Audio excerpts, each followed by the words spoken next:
Hello. I am, let's see if we can get that straight. There we go. So, I'm actually sharing this video with you guys today because one of the things that has been coming up lately for me, and it's has been like forgiveness. I know it's hard to explain. So, in our life, we all have somebody that we maybe want to forgive or feel like we should have, or maybe we don't. And in my life, we've talked about this in my last two previous videos, but me, just like everybody else, we've all been through things that have been traumatic or, imposed on us by other people's perceptions or feelings about themselves, and how that comes out and how we treat each other. So one of the things I would like to share is recently I was having a conversation with my mother, and we just had been talking about, I don't know, things. One of the things that comes up often is there is an ex of mine. He is completely dear to my heart. Like, I mean, I have to say, being with him I'm grateful that even though our relationship was, tough and chaotic at times, sometimes the things that lead us to behave in certain ways aren't necessarily who we are as people. And he is, the one person, and I think I've definitely been able to forgive,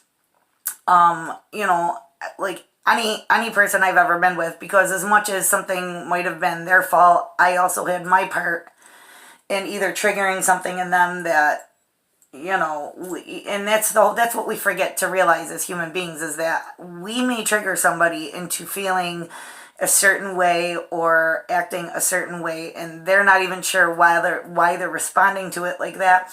But we have deep-seated emotional things that we don't necessarily think about on a conscious level, but a lot of them will carry it with us in our daily lives, and it does, and it affects on how we treat others, and again, it's one of those things that we might not consciously realize we're doing. But I think a lot of human behavior is rooted in some of these things. Now, so the conversation I was having with my mother is, and I'm not sure what brought it up, but we ended up having this talk about just why people do the things they do, in the neighborhood that my parents live in. They've had crazy experiences with these people, and I mean, and my mother always said, well, why are they treating me that way, or why are they treating us that way, or why do they do that, or what? And over the past few years, I realized, instead of asking why they do something, the better question is what happened in their life that made them do that. Okay, so now let's think about that. There's a number of reasons, and it's not your job to go and figure out what happened to people to make them act a certain way, or why you trigger them or whatever. That's their self-discovery.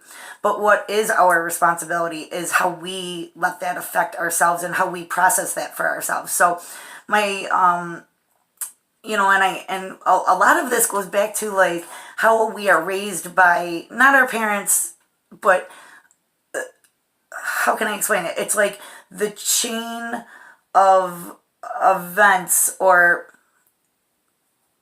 I gotta think of a better way to say this. So it's more about the thought processes and the perceptions of our ancestors, and how it's passed down from one generation to the next, to the next, to the next, to the next.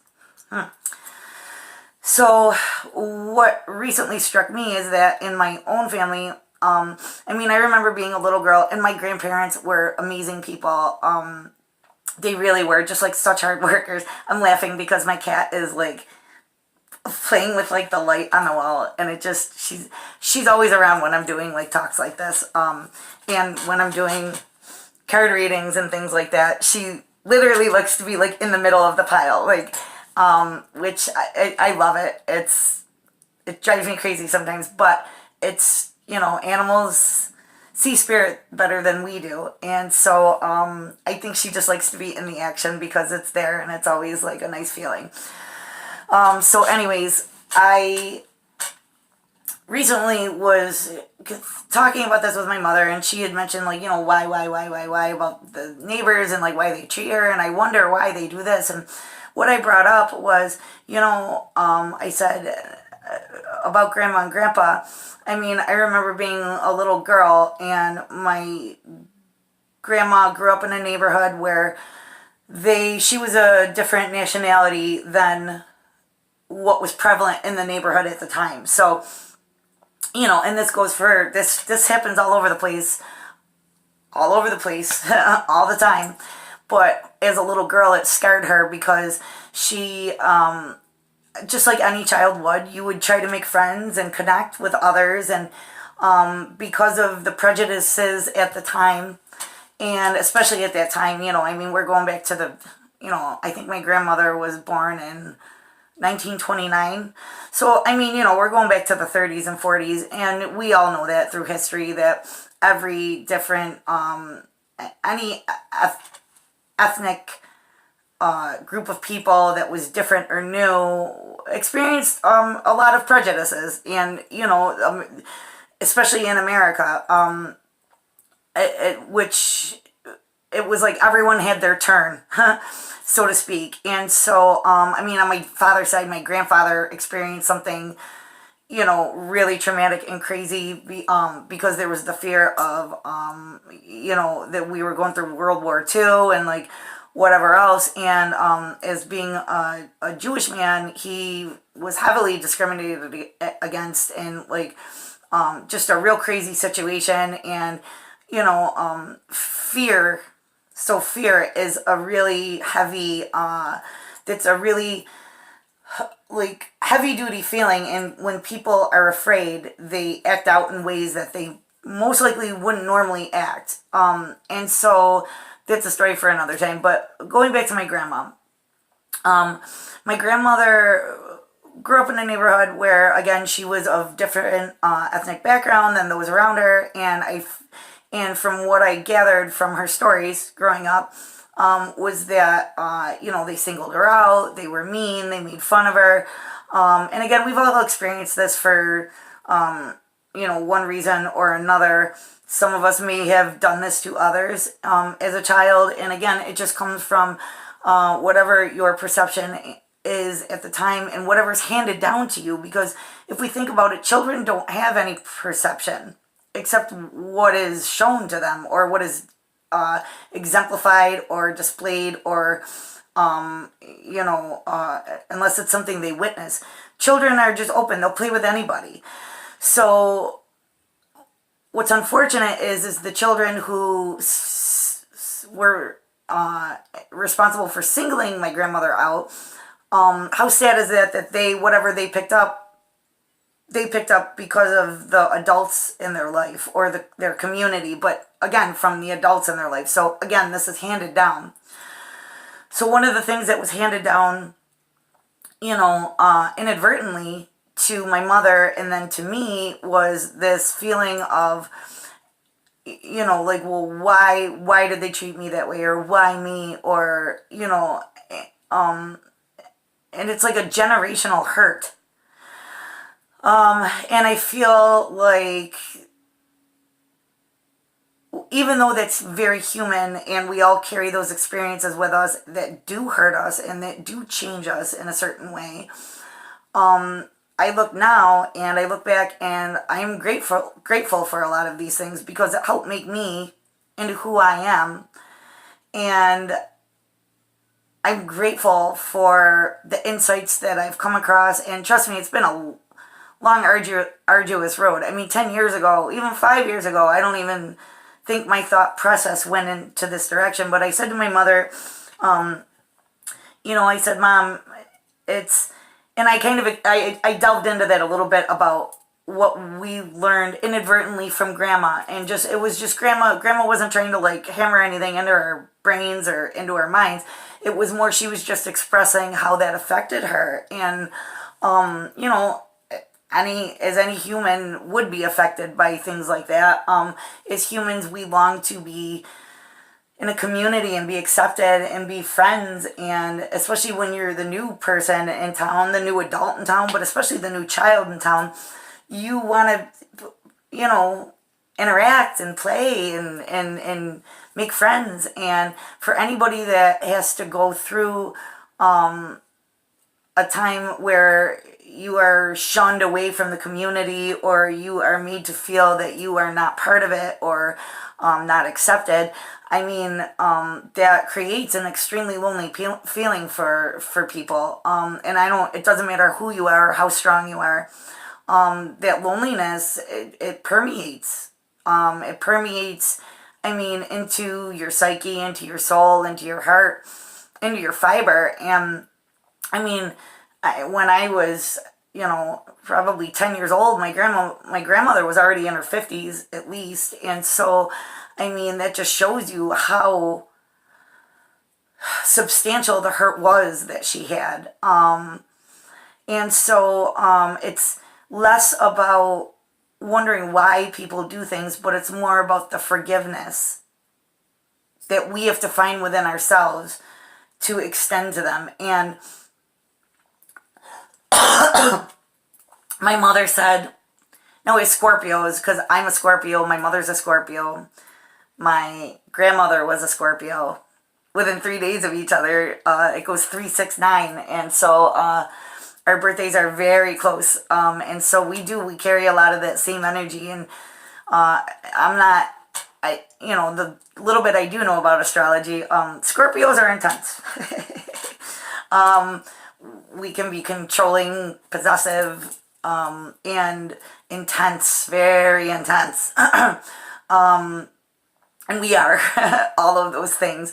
And now that factors in, that changes slightly depending on what you have in your chart and what sign is rising and what your moon sign is. For me, I'm not really pegged as a Scorpio because I'm really like happy-go-lucky and stuff like that. Well, I have Gemini in my chart and Cancer, so that kind of like mellows me out. But I've met some intense Scorpios. My grandmother was definitely one of those, in a great way. And sorry about that cat hair.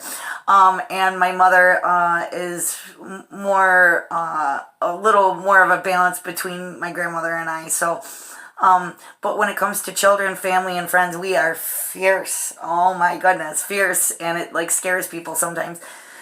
So, I think growing up and hearing these stories, especially when you hear like you as a child, the adults in your life, just because they're adults, they still suffer hurt and things like that. And as children, we try to, as adults, try to hide our feelings, or we don't believe that we're showing it, or we put on a brave face in front of our children, our nieces, our nephews, or the young people in our community.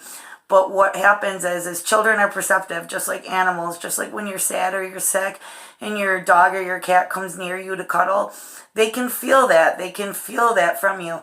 Just the same way as a child will feel that their parent is in a state of sadness or experiencing discomfort, or they know when you're sick, and even if you tell them, no, I'm just fine, a child will pick up on it in like seconds. So I can imagine that as a child, my mother either, heard my grandmother, telling these stories either to them or to others in conversation, and you pick up on that sadness as a child, and you want to, defend that person or save that person or make them feel better, or, whatever it is, you want to ease the feeling that they have there. And I can remember feeling like that for my grandma when I heard some of the stories. And it's not that she spoke about it with intense emotion, after all those years, maybe the emotion part had dissipated, but still the memory was rough for her. And you could tell just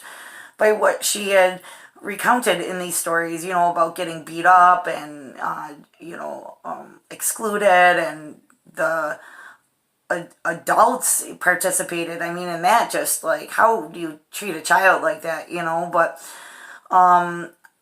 what more is the thing, what more pops into my head is that, and it's hard, like, people, you hear stories about, a serial killer or something, and they go to jail, and there's a family members who, go to the hearing and are like, burn them, like death penalty or whatever. And then you hear these other stories where the person goes and says, I forgive you. And now that's tough, because when we want to defend or stand up for somebody that we love, forgiveness of the person who caused it is probably absolutely the last thing on the planet. And it seems counterintuitive to forgive the person who hurt you. But what I realized is that forgiving the person allows you the freedom